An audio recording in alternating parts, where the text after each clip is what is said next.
In Northumberland, on the border with Scotland, lies England's largest forest, Kielder.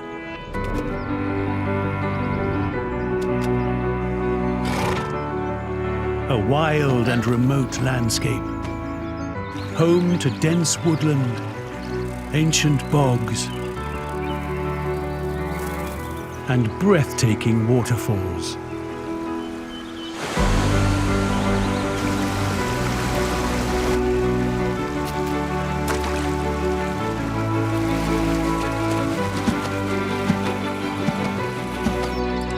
And yet, 100 years ago, it didn't even exist.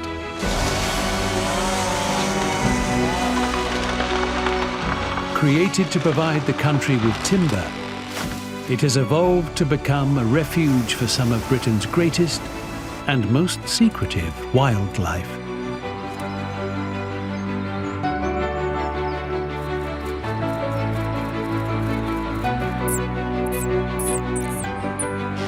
Alongside the people who live and work here, much-loved plants and animals battle to survive and flourish.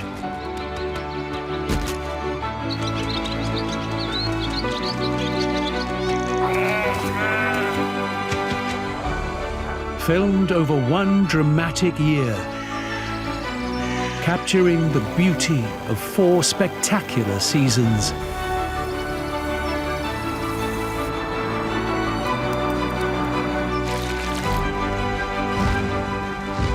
This is the story of life inside the forest.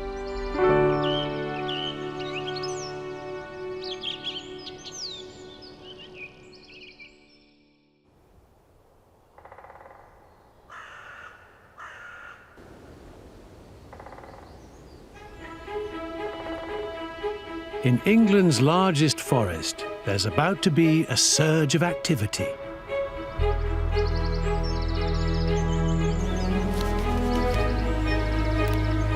The days are lengthening, the sun is getting stronger.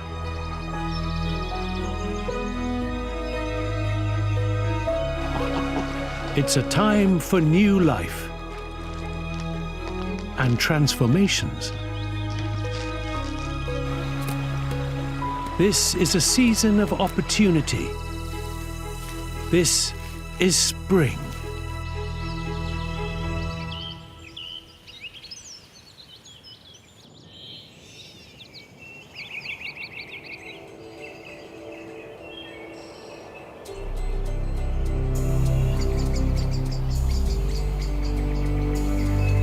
With hundreds of millions of trees spread over 140,000 acres, it's hard to believe this forest hasn't been here for centuries.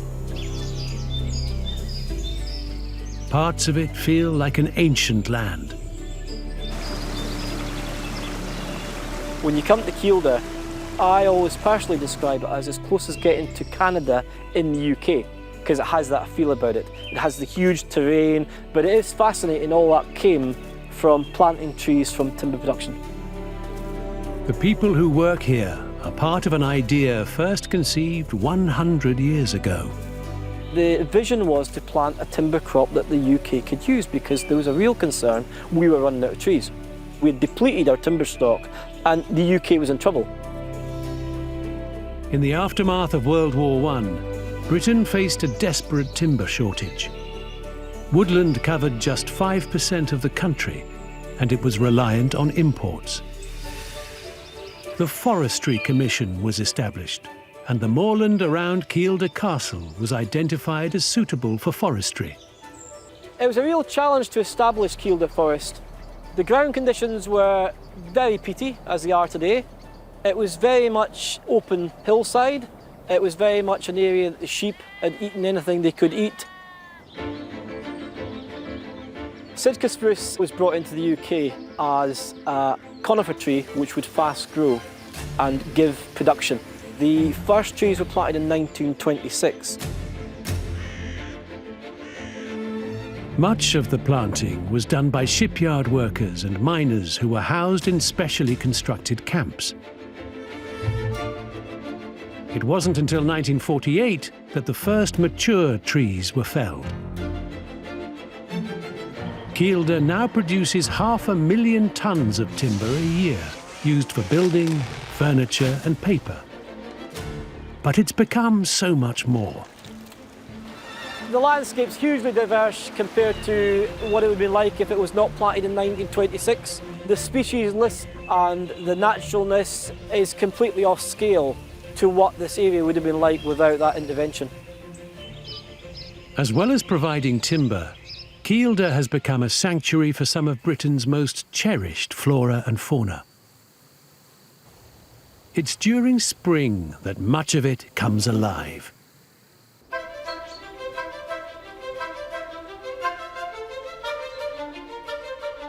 In 3 months' time, there will be a range of wild flowers and orchids in bloom. For now, the buds are just emerging. To try and reveal further some of the hidden life of the forest, secret cameras have been placed across Kielder. There's an array of activity they can capture when no one is around. In the trees, there's the sound of one of Kielder's best-loved characters, the red squirrel. It's an animal truly at home in the forest. As one of Earth's most agile creatures, they can make huge leaps, the equivalent of a human jumping over a double-decker bus from a standing start. With an incredible sense of spatial awareness, double-jointed ankles that can turn 180 degrees, and small, sharp, curved claws, red squirrels can move up and down trees fast.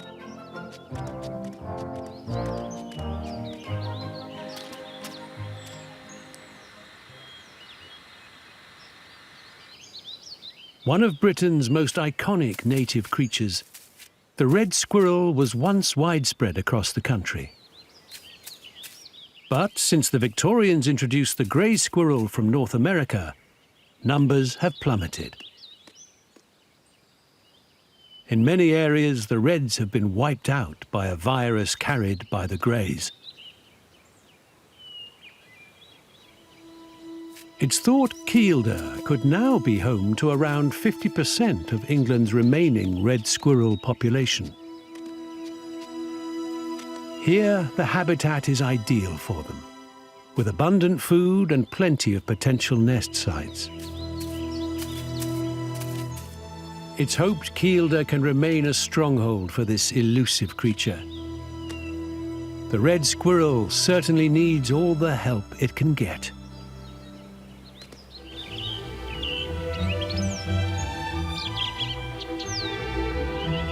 Unlike the red squirrel, not all of the forest's iconic species live here all year round.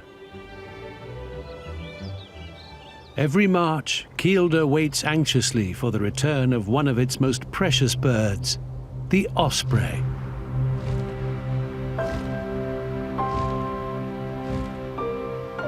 These formidable raptors fly thousands of miles from their wintering grounds in West Africa. It's a dangerous journey, and their return is by no means certain. Extinct in Britain just 100 years ago, seeing the ospreys establish themselves at one of the 7 nesting platforms in the forest is a welcome relief. Every year, Joanna Daly monitors their progress. Although Kielder Forest has got millions, literally, of trees, most of them aren't suitable for ospreys because ospreys like somewhere with a great view. It needs to stand above other trees. So it's much safer for the ospreys if they are given a platform in a good location that's very sturdy. There's less risk of the nest blowing out with young chicks that might die. These nesting platforms were part of an attempt to return ospreys to Northumberland after an absence of 200 years. The efforts finally paid off in 2009, and they've been breeding here ever since. This year, one nest with a male known as blue UV is capturing Joanna's attention. The male osprey on this site, he hatched in 2014 at our nest 1, the original nest in Kielder Forest. And he had a satellite tracker fitted, and we know that he winters in northern Senegal. And he came back as a 2-year-old. 2 would be really young for a male to breed, so we didn't expect him to. He came back the next year. Once I did see a bird, a Scottish ringed female, and she's from a nest in the Trossachs, and she's 3 years old. Last year would have been a bonding year with UV. They definitely didn't have any eggs. This year we would hope that they will in fact lay eggs. The first Kielder offspring, and there's over 60 of them, that is actually breeding, going to try to breed at least, in the forest. So it's a milestone for us in a mega way. Whether blue UV and his mate are successful is still to be seen. Many dangers lie ahead.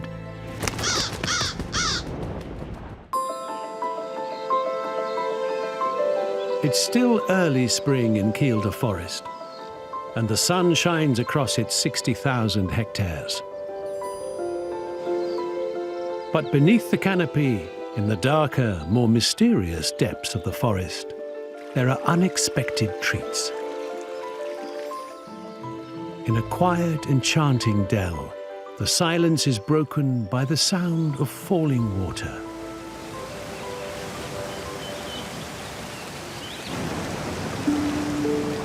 This is Hindhope Linn, a waterfall that seems to appear magically out of the forest. In this shadier, damp habitat, it's mosses, ferns and liverworts that thrive. In a place like this, it's easy to understand why forests have become synonymous with folklore and fairy tales.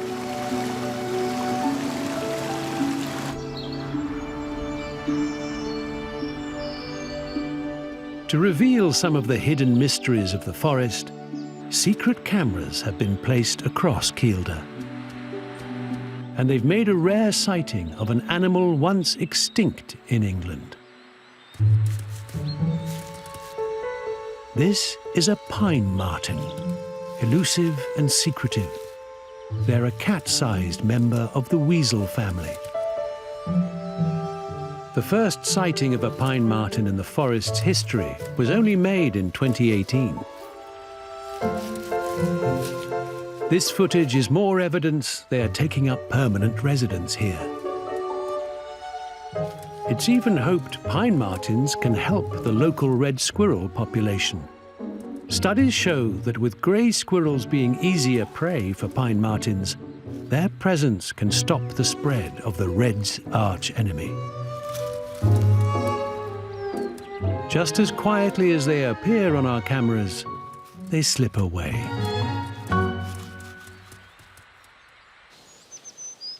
Elsewhere, March is the time for a different creature to emerge from quieter, secluded parts of the forest.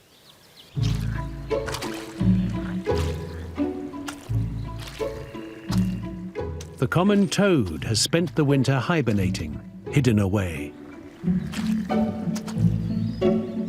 Now there's a mass migration back to the pond for mating season.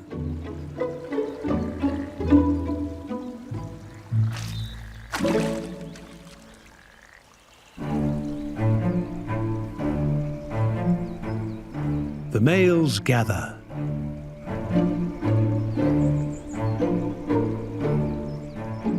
At times, they can appear like bathers enjoying a leisurely dip.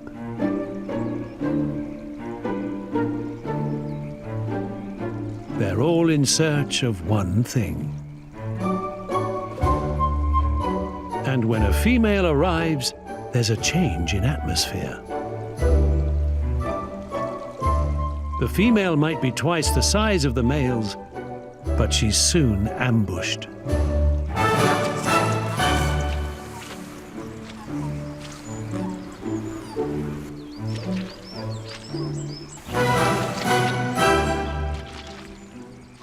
For the males, it's a no-rules fight for the best position.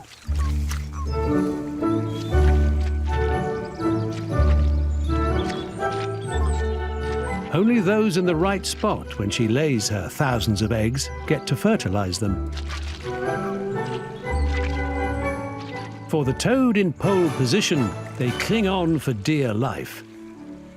You never know when a rival might try to steal your place.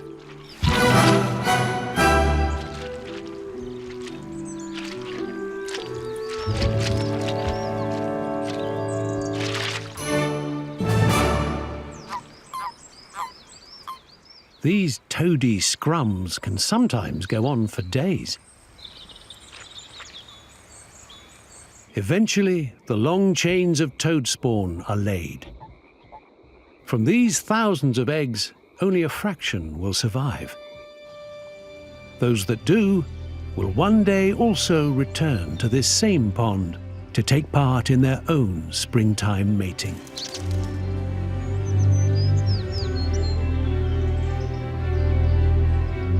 By April, at the osprey nests, precious eggs have also been laid. They must be kept warm and protected from the elements. For Blue UV and his mate, there's also the problem of intruders. At this time, curious intruder ospreys will often linger around other nests. It's alarming for the parents trying to protect their eggs. They could easily become damaged in all the excitement.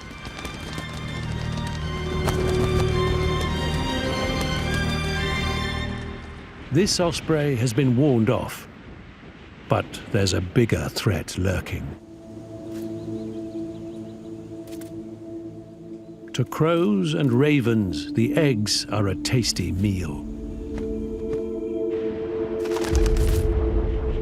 And they're bold enough to attack when the parents are there.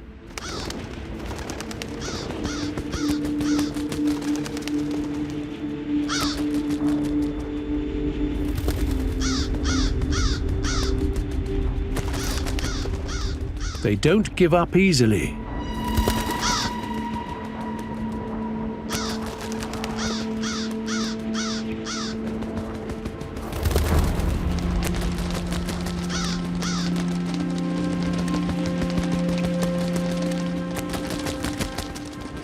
This time, Blue UV fights them off. Across the forest, another nest isn't so lucky. It just takes leaving the eggs unprotected for a moment, and they're stolen by a cunning pair of ravens.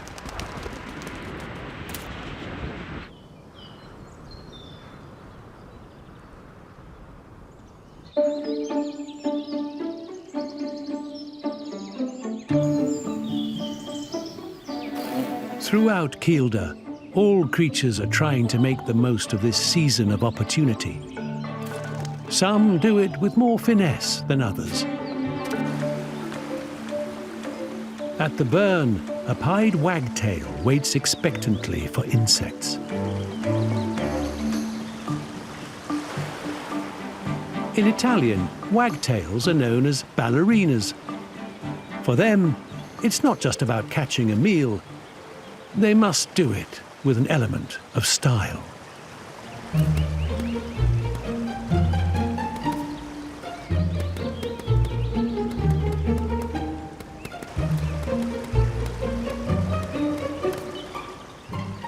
Right now, there isn't an easy swarm it can binge on. It must use all its expertise to pick them off. Its timing must be impeccable.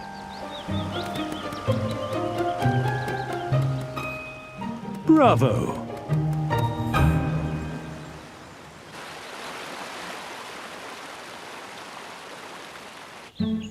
When it comes to eating, there's one creature in the forest more voracious than most.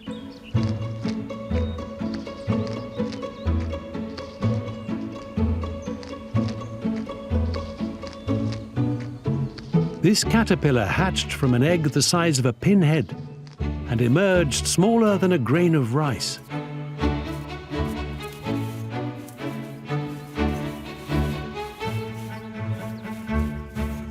But once it's born into this world, it has just one thing on its mind: eating.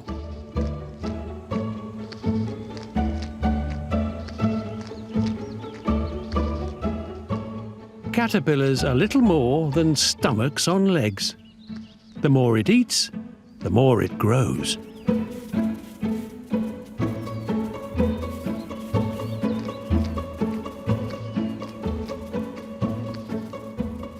In just a few weeks, some will consume 27,000 times their body weight. What allows them to grow so quickly is their ability to molt multiple times, meaning a caterpillar will change its skin again and again, often changing its color.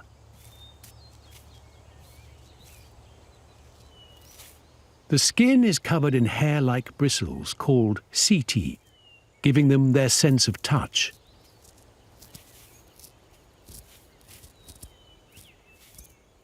Its job is to store up enough energy to undergo one of the greatest rites of passage in all of nature.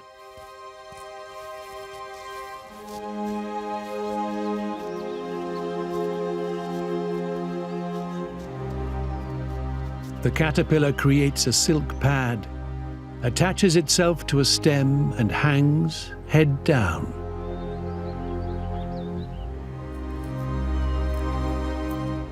Underneath its final caterpillar skin, it is once more creating a new body, one stunningly different to the one it's lived in so far.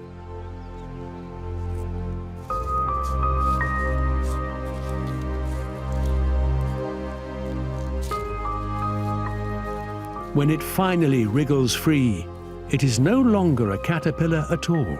It has become a chrysalis, a butterfly pupa.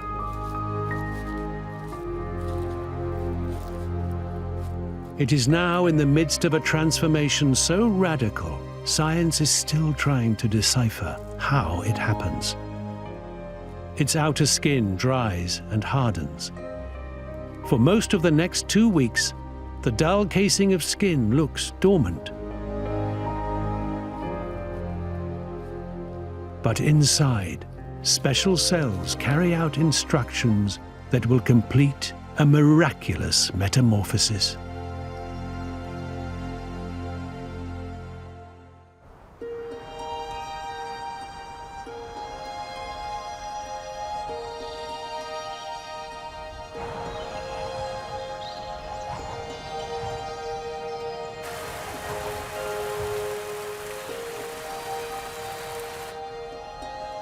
At the osprey nests, the parents continue to protect their eggs. While the female does most of the incubating, for the male, there's one job he's expected to do above all: hunt. The osprey is one of the only birds of prey to feed almost exclusively on fish, something Kielder Reservoir has plenty of. The osprey is an ambush hunter. It circles the lake looking through the surface for the ripples of a fish's fin. They must combine their incredible eyesight with impeccable timing.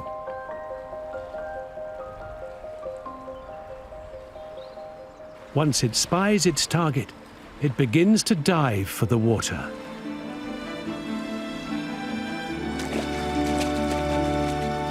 The osprey can go deep into the reservoir. The fish might fight, but his talons are equipped with adhesive scales and long curved claws for an unbreakable hold.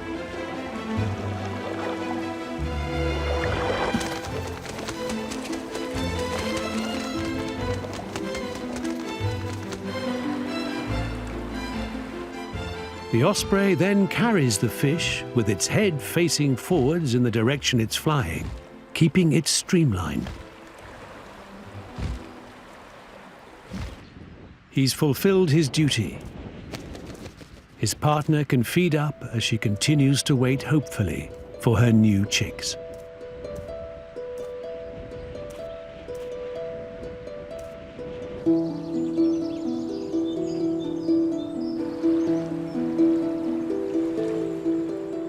Elsewhere, new life is already emerging.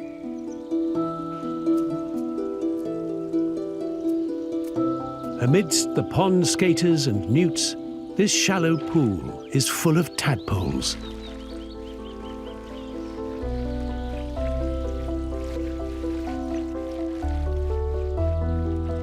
From above the water, they look like simple jet black blobs. It's hard to imagine in a matter of weeks they'll become the next generation of frogs.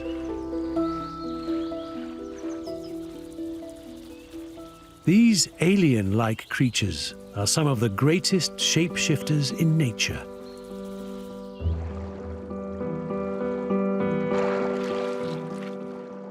Already they have changed from the days when they first hatched. As newborn tadpoles, they had no eyes or mouth, but did have antler-like feathery external gills. They were also equipped with a cement gland on their heads, allowing them to spend their early existence simply attached, motionless, to a plant or their egg jelly, remaining hidden from predators.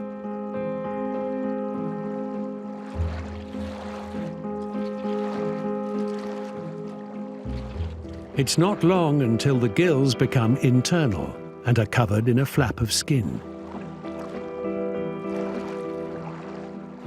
They now have eyes and a mouth and seem to eat constantly. Inside, their incredible transformation is continuing. The cartilage of the tadpole will turn into the bone of the frog, while tadpoles' eyes, which are on the side of their heads, must move to the front to give frogs the binocular vision they need to catch flies.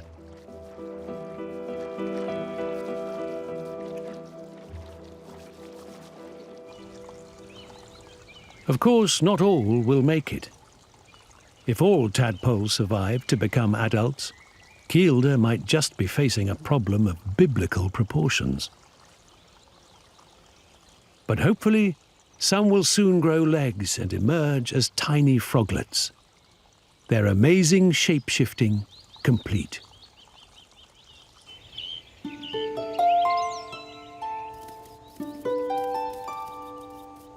In spring, there's a beauty and mystery to smaller creatures we often don't appreciate.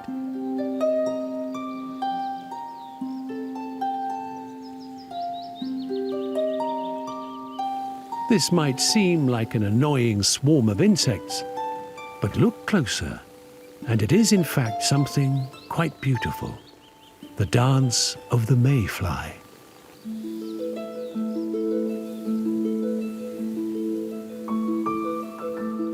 Flying up vertically, they beat their wings 20 to 30 times a second, then stop and parachute down. They'll repeat this move again and again, as if bouncing on an invisible trampoline.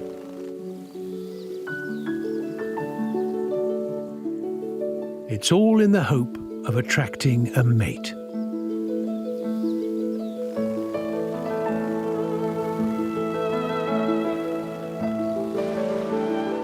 As the mayfly dance continues, there's another dancer waiting to pounce.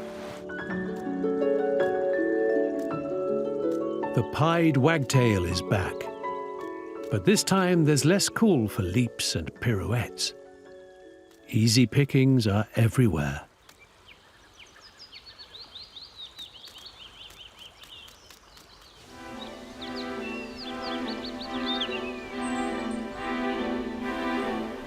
With the sun getting warmer, one creature usually hidden away is now firmly out on display. The adder, Britain's only venomous snake.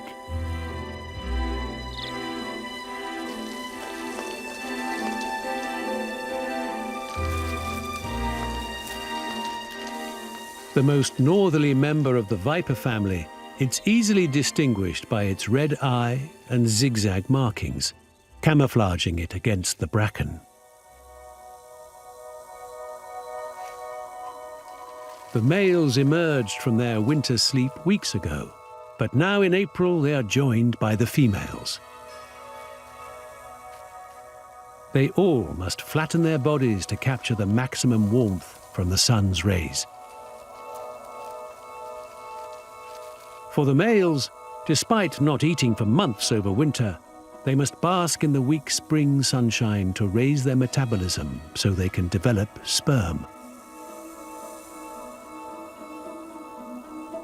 Right now, they're sluggish and will need to sunbathe like this for several weeks before they can find a mate.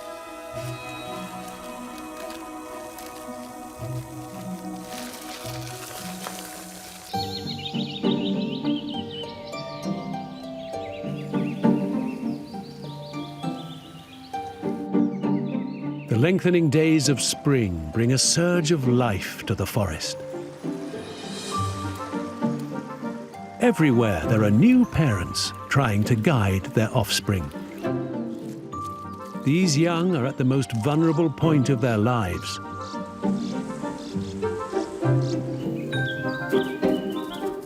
Rabbit kittens try to stay hidden in the long grass.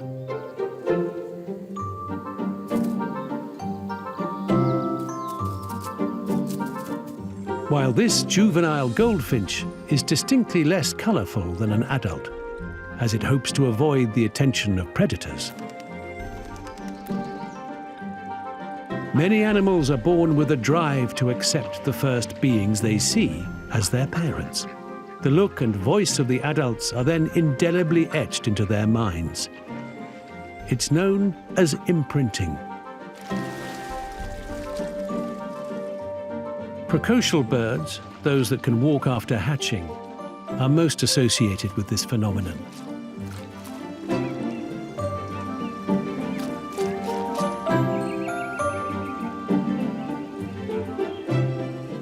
At the reservoir, these mandarin ducklings are exploring with their mother. She is protector, teacher, and guide throughout the first months of life. Unlike other birds, no parent provides for these ducklings.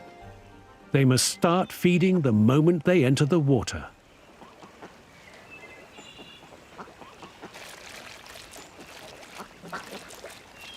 Fortunately, in spring, it's brimming with good things to eat. The larvae of aquatic insects and pondweed for a bit of greenery. But ducks are full of surprises. As the ducklings search amongst the rocks, Mum has found something much bigger to eat. In her beak, she's juggling with a small rodent. With no teeth, she won't be able to chew it up. But she's not giving up on it as a meal.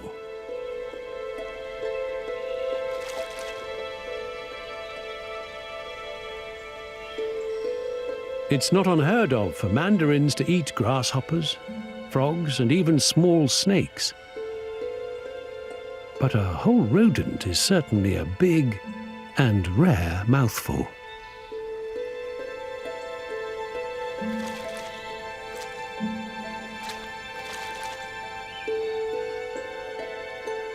As if she doesn't want her ducklings to copy, she finds a quiet spot before eating it in one.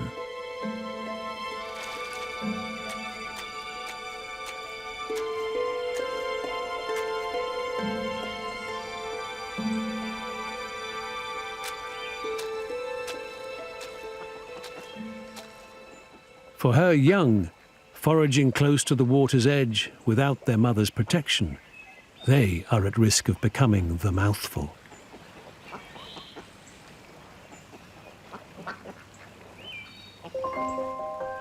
Sniffing around nearby is a fox cub.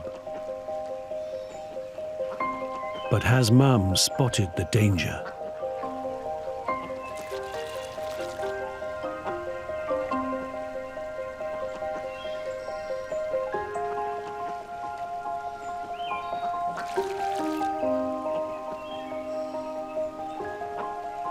She gets back just in time to lead her young to the safety of the open water. At the same time as looking for food, the ducklings must learn to be vigilant and avoid becoming another's meal. For all new creatures in the forest, it's a struggle to survive.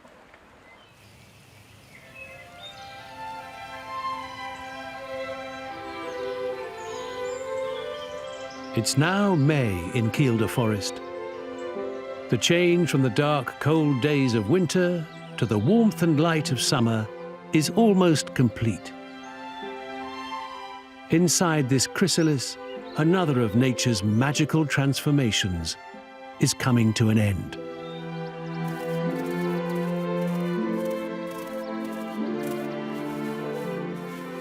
A once stubby, crawling, earthbound caterpillar is recycling and remodeling itself into something completely different.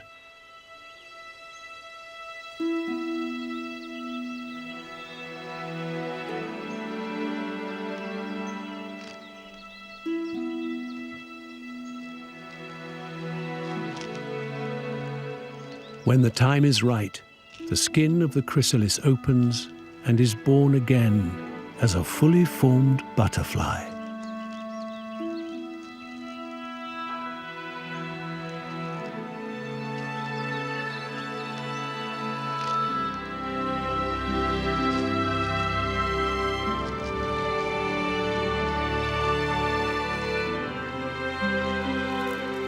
This is the most cosmopolitan of all butterflies, the painted lady. Equipped with keen butterfly senses,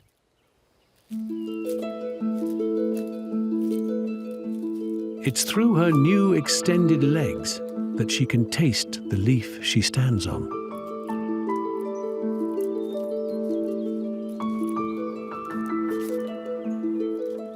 Her head now has large, complex eyes with more than 30,000 lenses.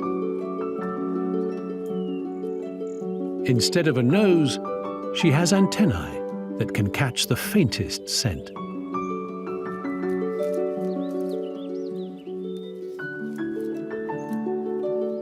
Her jaws have been replaced with what we think of as a tongue, a long proboscis.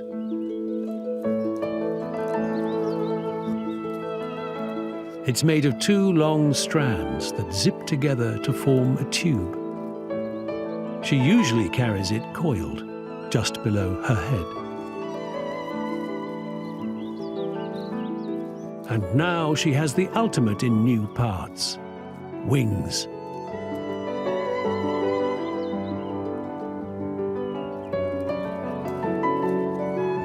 Slowly they unfurl.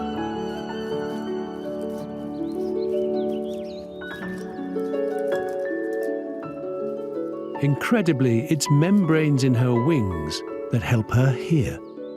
So a butterfly isn't just resting when its wings are folded, it's listening for danger. Butterflies are one of the most delicate great survivors of the natural world. For this painted lady, it's time to take to the air.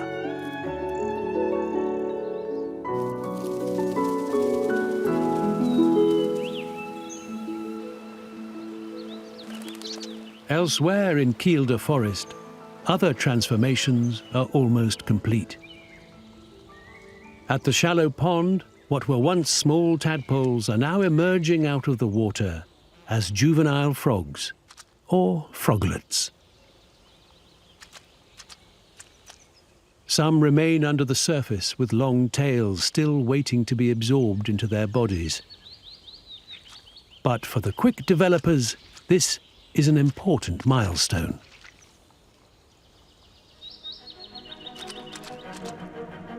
They still have a lot of growing to do, but hopefully in 2 years they'll be sexually mature and can return to these waters to have young of their own.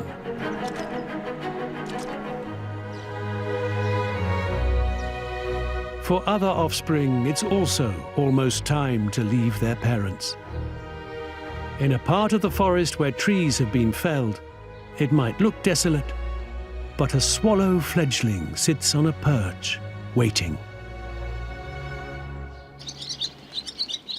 It might have left the nest and be able to fly, but it's still being fed by its parents.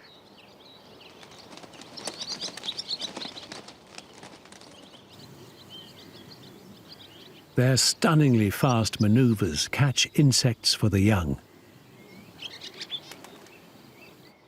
Although this youngster might not get it all its own way, now a sibling has joined.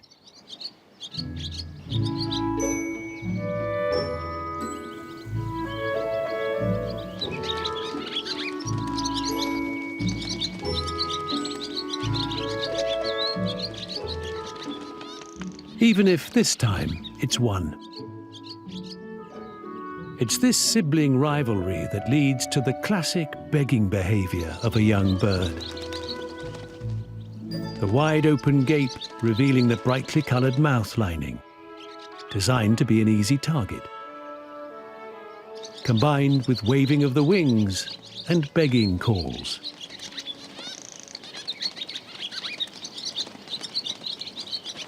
Swallow parents in particular have been found to respond to the loudest begging. Once in front of their young, it's some skill to hover in the air and stuff the food deep down the gullet of their offspring. These are the last few meals from their parents before they head off on their own.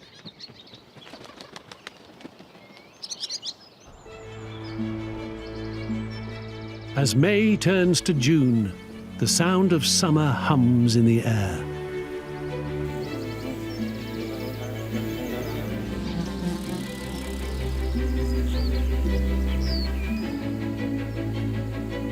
Our ospreys continue the long wait for their chicks.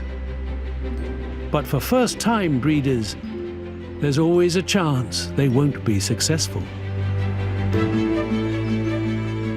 Next time, the forest has some new arrivals, but it's a battle to survive. There are some surprising moves from one of the forest's smaller creatures, and Britain's fastest declining mammal is reintroduced to Kielder.